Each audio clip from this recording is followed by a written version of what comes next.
तो स्टूडेंट आप सबका स्वागत है फिर से एक नए वीडियो में। तो इस वीडियो में हम बात करने वाले हैं एमपी बोर्ड के 10th क्लास के मॉडल के पेपर के बारे में, जो आपका यहाँ पे हिंदी का मैं मॉडल पेपर सॉल्व कराने वाला हूँ आपको। तो जो भी स्टूडेंट 10th क्लास का वो एकदम रेडी हो जाइए, आपका यहाँ पे मॉडल पेपर मैं सॉल्व कराने वाला हूँ जो आपका यहाँ पे 10th क्लास का हिंदी का है। तो पूरे के पूरे मॉडल पेपर मैं यहाँ पर सॉल्व करा रहा हूँ आपके, जो भी आपके यहाँ पे 10th क्लास के जितने भी जो भी आपके क्या बोलता हूँ मॉडल पेपर 6 के 6 उन 6 के 6 मॉडल पेपर को मैं यहाँ पर सॉल्व कराने वाला हूँ। तो वीडियो को आपको लास्ट तक देखना, अगर चैनल पर पहली बार तो चैनल को आपको यहाँ पर सब्सक्राइब कर लेना है, क्योंकि इस वीडियो के माध्यम से मैं सारे के सारे प्रश्न आपको यहाँ पे कराने वाला हूँ। और जो मॉडल पेपर मैं सॉल्व कराने वाला हूँ, इस मॉडल पेपर में से आपके पेपर में इसी में से कम 70 से 80% क्वेश्चन इसी पेपर से आपके जो मेन पेपर होता है उसमें प्रश्न फंसते हैं। तो इस वीडियो को आपको ध्यान से देख लेना है, क्योंकि ये वीडियो आपके लिए बहुत इंपॉर्टेंट होने वाला है। तो हम इसमें बात करने वाले हैं आपके यहाँ पे कौन कौन से प्रश्न पूछे जाएंगे। तो यहाँ पे आप देख सकते हैं कि जो आपका यहाँ पे ये केवल अभ्यास हेतु नमूना पत्र है, जो हाई स्कूल परीक्षा का है 2024-25 का है, जो आपका यहाँ पे विषय हिंदी हो जाएगा। कौन सी क्लास? 10th क्लास का ही आपका यहाँ पे हिंदी का मॉडल पेपर हो जाएगा। ये इसके अंदर आपसे पूरे 23 प्रश्न पूछे जाने वाले हैं, जो आपको यहाँ पर 3 घंटे का समय मिलता है और यहाँ पर टोटल आपका ये 75 नंबर का ये पेपर होता है। तो इस जो भी इस वीडियो को पूरा करके जाएगा 1 से 2 बार देख लेगा, इसी में से आपके सारे के सारे प्रश्न फंसने वाले हैं। तो वीडियो को आपको यहाँ पर लास्ट तक देखना, अगर चैनल पर पहली बार चैनल को आपको यहाँ पर सब्सक्राइब कर लेना है। तो हम इसमें बात करने वाले पहले प्रश्न की। पहला प्रश्न इसमें क्या पूछा गया उसकी हम बात कर लेते हैं। तो यहाँ पर जो पहला प्रश्न आपसे पूछा गया, इसमें पूछा गया कि सही विकल्प का चयन कर लिखिए। जो आपके यहाँ पर 6 नंबर के पूछे गए 6 प्रश्न। तो जिसमें सबसे पहला प्रश्न पूछा गया कि रीतिकाल की रचनाओं का प्रधान विषय क्या है। ऑप्शन ए आएगा श्रृंगार वर्ण, भक्ति वर्ण, ऋतु वर्ण। तो इसमें क्या आ जाएगा? श्रृंगार वर्ण। क्या है? श्रृंगार वर्ण। तो ऑप्शन क्या आ जाएगा आपका यहाँ पे? बी ऑप्शन आ जाएगा। ठीक है। इसके बाद प्रश्न नंबर दूसरा पूछा गया कि जकरी शब्द का अर्थ क्या होता है। जकरी शब्द का अर्थ क्या होता है? व्यर्थ होना, रटना, जर्जर होना या फिर दुखी होना। तो इसमें दूसरे का ऑप्शन आपका आ जाएगा बी, मतलब कि यहाँ पे रटना आ जाएगा। ठीक है। इसके बाद ऑप्शन आपका यहाँ पे प्रश्न नंबर तीसरा, इसमें पूछा गया कि जुगुप्सा स्थायी भाव है। किसका है? जुगुप्सा स्थायी भाव। तो यहाँ पे आ जाएगा भीभत्स रस का। किसका? भीभत्स रस का स्थायी भाव है। ठीक है। विभत्स रस का स्थायी भाव है। ठीक है। प्रश्न नंबर तीसरे का भी क्या ऑप्शन आ जाएगा? बी ऑप्शन आपका यहाँ पे हो जाएगा।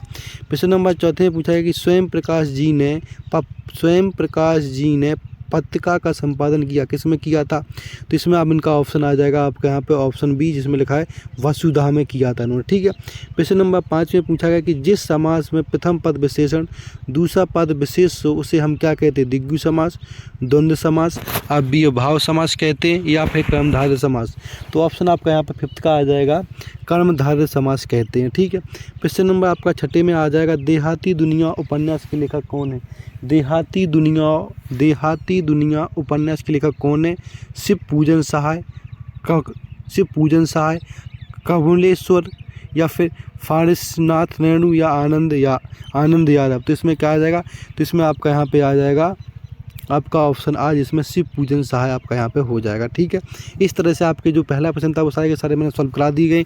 इनको आपको अच्छे से याद कर लेना। तो एक बार मैं बता देता हूँ। तो यहाँ पे जो पहला है उसका बी हो जाएगा, दूसरे का भी बी हो जाएगा, तीसरे का भी बी हो जाएगा, चौथे का भी बी हो जाएगा, 5वें का आपका दा हो जाएगा और 6ठे का आपका ही हो जाएगा। इस तरह से आपको पूरे के पूरे सही विकल्प आपको अच्छे से याद कर लेने हैं। अब हम बात करने वाले नेक्स्ट प्रश्न आपका इसमें पूछा गया कि रिक्त स्थानों की पूर्ति कीजिए। किसकी? रिक्त स्थानों की पूर्ति कीजिए। तो यहाँ पर पूछे गए आपसे रिक्त स्थान, उसकी हम बात कर लेते हैं, जो आपके 6 नंबर के यहाँ पे पूछे गए। तो पहला पूछा गया कि उत्साह एक खाली स्थान गीत है। कैसा गीत है? आवाहन। क्या? आह्वान गीत है। ठीक। आवाहन वाला गीत और लगा देना पहले में। दूसरा पूछा गया वीर भयानक तथा रौद्र रस में खाली स्थान गुण होता है। कैसा गुण होता है? ओज गुण होता है। ठीक है। तो ओज कर देना आपको यहाँ पे। तीसरे में पूछा गया कि नायक के जीवन की किसी एक घटना का पूर्णता के साथ चित्रण डैश में होता है। किसमें होता है? महाकाव्य या फिर क्या होता है? खंड काव्य में। तो किसमें? खंड काव्य में होता है। इसके बाद आपका यहाँ पे आ जाएगा 4, जिसमें पूछा गया कि बाल गोविंद भगत के गीतों में खाली स्थान का भाव व्यक्त हुआ। किसका हुआ? प्रभु मिलन का। ठीक है। इसके बाद 5 से पूछा गया कि विद्यालय में डैश संधि है, स्वर संधि या व्यंजन संधि। तो यहाँ पे आ जाएगी स्वर संधि है। ठीक है। प्रश्न नंबर आपका यहाँ पे पूछा गया है 6 में, जिसमें लेप्चा और डैश सिक्किम की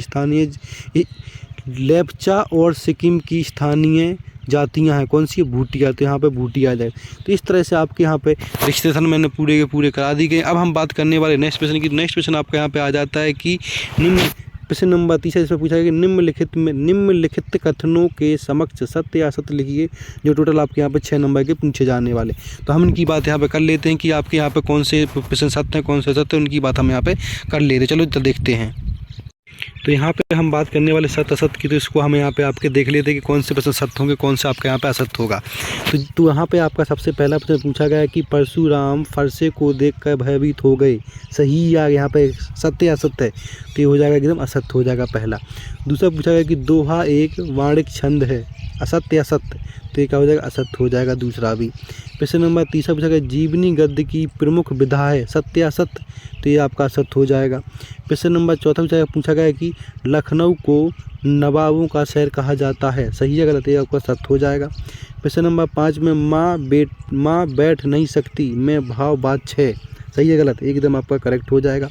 प्रश्न नंबर आपका 6 जिसमें पूछा गया कि कृतिकार के लिए अनुभव की अपेक्षा अनुभूति गहरी चीज़ है, सत्य असत्य, तो ये एकदम आपका यहाँ पे सत्य हो जाएगा।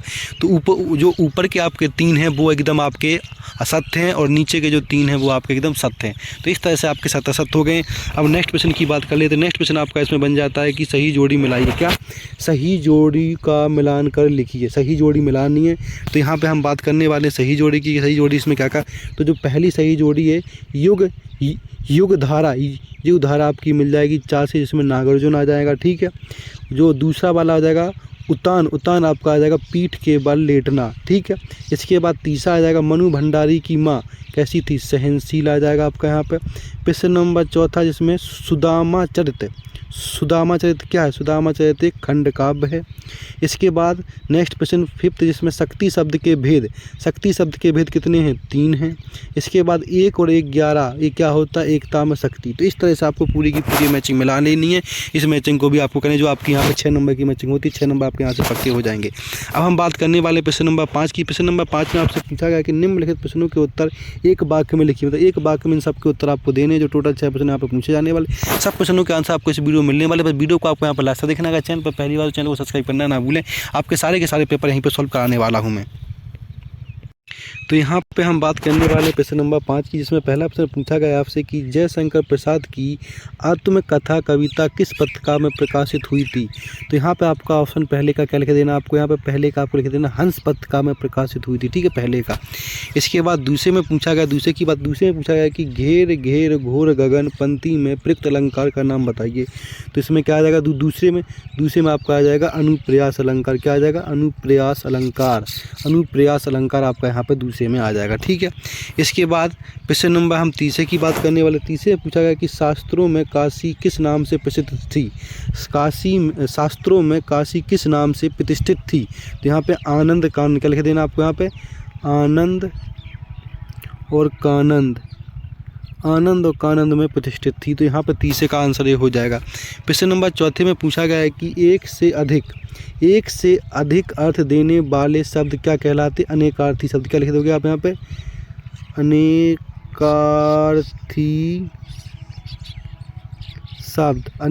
शब्द लिख देना चौथे में। प्रश्न नंबर 5 में पूछा गया आपसे यहाँ पे कि जितिन नार्गे ने खेदुम में किसका निवास बताया, खेदुम में किसका, देवी देवताओं का, किसका, देवी देवताओं का उन्होंने निवास बताया है। प्रश्न नंबर 5वें में। प्रश्न नंबर 6 में क्या पूछा गया उसकी बात कर लेते हैं। प्रश्न नंबर 6 पूछा गया कि लेखक आगे अपनी अभ्यंतर विविधता को किस प्रकार पहचान पाता है, इसका मैं यहाँ पे आपको आंसर बताने वाला हूँ। तो यहाँ पे आपका जो 6 का आंसर था, 6 का आंसर आपका यहाँ पे हो जाएगा पढ़कर। क्या लिख दोगे आप यहाँ पे, पढ़कर आपको यहाँ पर लिख देना है। अब आपके यहाँ पर 2-2 नंबर के प्रश्न बन जाते हैं, जो आपके यहाँ पर 6 नंबर से स्टार्ट हो जाते हैं। इन सारे के सारे प्रश्नों का भी आंसर आपको वीडियो के माध्यम से दिया जाएगा। अगर आपको इन आंसरों के सेपरेट आंसर चाहिए तो इनके लिए हमने वीडियो एक करके बना के डाल दी गई है, तो आप प्ले लिस्ट में जाकर वहाँ से आप देख सकते हैं। तो यहाँ पर हम बात करने वाले आपके यहाँ पर प्रश्न नंबर 6। प्रश्न नंबर 6 से पूछा गया कि रीतिकालीन कोई 2 कवियों के नाम या उनकी एक रचनाएं लिखिए, या फिर अथवा में नई कविता की कोई 2 विशेषताएं लिखिए। इन दोनों में से किसी एक प्रश्न को कर देना, आपके यहाँ पर 2 नंबर पक्के हो जाते हैं। प्रश्न नंबर 7 में पूछा गया कि तुलसीदास अथवा सूर्यकांत त्रिपाठी निराला की काव्यगत विशेषता निम्नलिखित बिंदुओं के आधार पर लिखनी है। 2 यहाँ पे उनकी रचनाएं लिखनी है, भाव पक्ष, और यहाँ पे एक आपको यहाँ पे क्या होता है कला पक्ष लिख देना। तो 2 पॉइंट लिख देना है आपको, इन दोनों में से किसी एक का लिख देना, या तो तुलसीदास का या फिर सूर्यकांत त्रिपाठी निराला का, इन दोनों में से किसी एक का आपको यहाँ पर जीवन परिचय लिख देना है। तो 2 नंबर आपके यहाँ पे पक्के हो जाते हैं। प्रश्न नंबर 8 है, पूछा गया कि परशुराम ने सहस्त्र बाहु वध का वध क्यों किया था, ये लिखिए, ये बता देना। या अथवा में मुरझा कर गिर रही पत्तियां किसका प्रतीक, इनके माध्यम से कवि जयशंकर प्रसाद क्या कहना चाहते हैं, ये आप यहाँ पर लिख सकते हैं।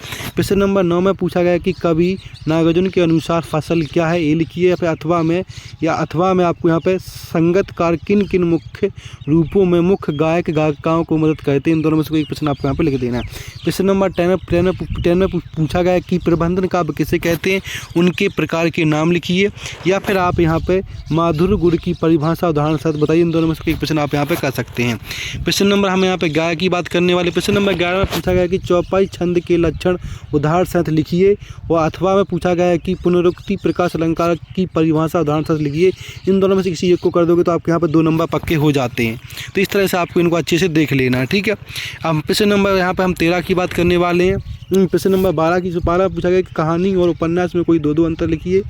या फिर अथवा में नाटक या फिर एकांकी में कोई 2 अंतर लिखिए। इन दोनों में से किसी एक को आपको यहाँ पर लिख देना है। प्रश्न नंबर आपके सामने यहाँ पे आ जाता है। प्रश्न नंबर 13 इसमें पूछा गया कि राम कक्ष बैनी बोली अथवा यशपाल की साहित्यिक विशेषताएं निम्नलिखित बिंदु के आधार पर लिखनी है। 2 इनकी रचनाएं लिख दो और ये यहाँ पर दूसरे पॉइंट में भाषा सही लिखनी है। इन दोनों में से किसी एक की कर लेना है, आपके यहाँ पर 2 नंबर पक्के हो जाते हैं।